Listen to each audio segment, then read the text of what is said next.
अर्जुन पाठक एक समय शीर्ष समाचार एंकर थे, लेकिन अपने व्यवहार के कारण पदावनत हो गए। प्राइम टाइम टीवी समाचारों से दूर और हाल ही में तलाक के बाद वह अब एक करंट अफेयर्स रेडियो कार्यक्रम के थके हुए और कड़वे मेजबान हैं। एक दिन अपने सुबह के शो के दौरान अर्जुन को एक अजीब फोन कॉल आता है जिसमें बांद्रावरली सी लिंक को उड़ाने की धमकी दी जाती है, जो अर्जुन के स्टूडियो भवन से दिखाई देने वाला एक प्रमुख पुल है। वह इसे एक शरारतपूर्ण कॉल के रूप में लेता है, लेकिन जब कॉल करने वाला आता है तो वह हैरान रह जाता है और विस्फोट कर देता है, जिससे पुल ढह जाता है, जिससे निर्दोष लोग मारे जाते हैं और अन्य फंस जाते हैं। यह महसूस करते हुए कि यह उसकी वापसी के लिए जीवन में एक बार मिलने वाला अवसर हो सकता है।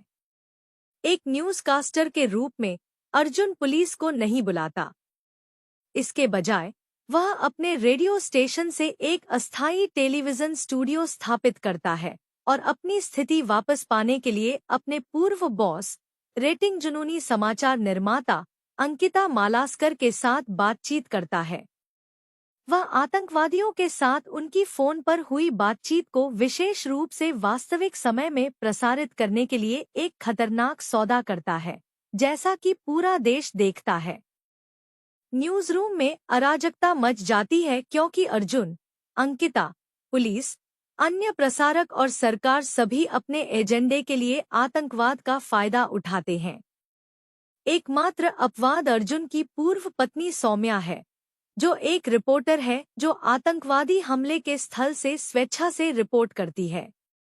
जैसे जैसे लाइव शो आगे बढ़ता है, अर्जुन को धीरे धीरे एहसास होता है कि स्थिति पर उसका कितना कम नियंत्रण है।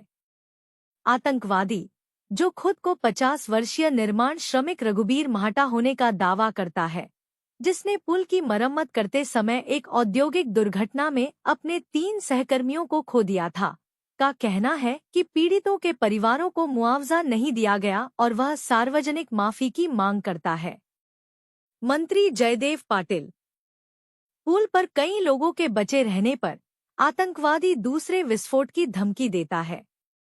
उसने अकेले में अर्जुन को यह भी बताया कि उसने एंकर के ईयरफोन में बम रख दिया है और अगर पाटिल ने माफी नहीं मांगी तो बम उसके कान में लाइव ऑन एयर फट जाएगा। पाटिल के डिप्टी सुभाष माथुर पहुंचे, लेकिन माफी मांगने से इनकार कर दिया।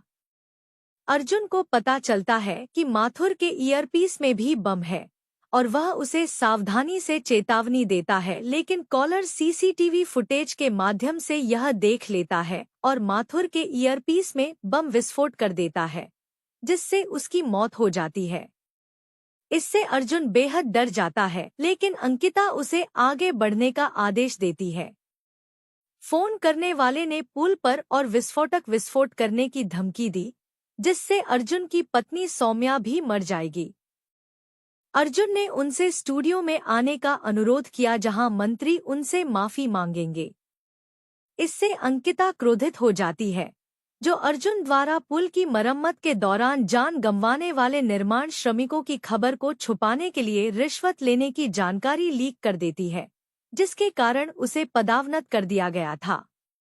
यह भी पता चला है कि अर्जुन ने उस रिपोर्ट के लिए जर्नलिस्ट ऑफ द ईयर का पुरस्कार जीता था, जो उसने वास्तव में सौम्या से चुराई थी, जिसके कारण उनका तलाक हो गया। यह सब एक अन्य समाचार चैनल द्वारा प्रसारित किया जाता है। अंकिता अर्जुन को ब्लैकमेल करती है कि अगर वह उसके आदेशों के अनुसार काम करेगा तो वह उसका करियर बचा सकता है। एटीएस कॉल करने वाले की लोकेशन का पता पास की एक इमारत में लगाती है, लेकिन यह एक जाल है और कॉल करने वाला इमारत को उड़ा देता है, जिसके प्रभाव से स्टूडियो भी लगभग नष्ट हो जाता है। अर्जुन गंभीर रूप से घायल हो गया और उसे पता चला कि फोन करने वाला वास्तव में रघुबीर का बेटा आनंद है, जो अपने पिता और सहकर्मियों की मौत का बदला लेना चाहता है और वह अपनी इमारत से फोन कर रहा है। अर्जुन ने उसे स्टूडियो में बुलाया, जबकि सब कुछ अभी भी लाइव प्रसारित हो रहा था। कॉल करने वाला आता है और बताता है कि उसने इमारत में विस्फोटक लगाया है। फिर एटीएस ने उस पर छापा मारा, जिससे वह तुरंत मारा गया। अर्जुन को पता चलता है कि पुल ढह गया है और सौम्या सहित कई लोगों की जान चली गई है। जब अंकिता को पता चला कि अर्जुन ने पुलिस को सूचित करने के बजाय इस खबर को विशेष रूप से कवर करने का फैसला किया है, तो उसने जानकारी लीक कर दी। एक अन्य समाचार चैनल ने इसे प्रसारित किया, जिसमें अर्जुन के हमले की योजना बनाने में सक्रिय रूप से शामिल होने की झूठी कहानी जोड़ते हुए उसे राष्ट्र विरोधी करार दिया गया। अर्जुन हताश होकर सौम्या को एक वॉइस मेल भेजकर माफी मांगता है, फिर अपनी इमारत में विस्फोट कर देता है, जिससे इमारत ढह जाती है और उसकी भी मौत हो जाती है।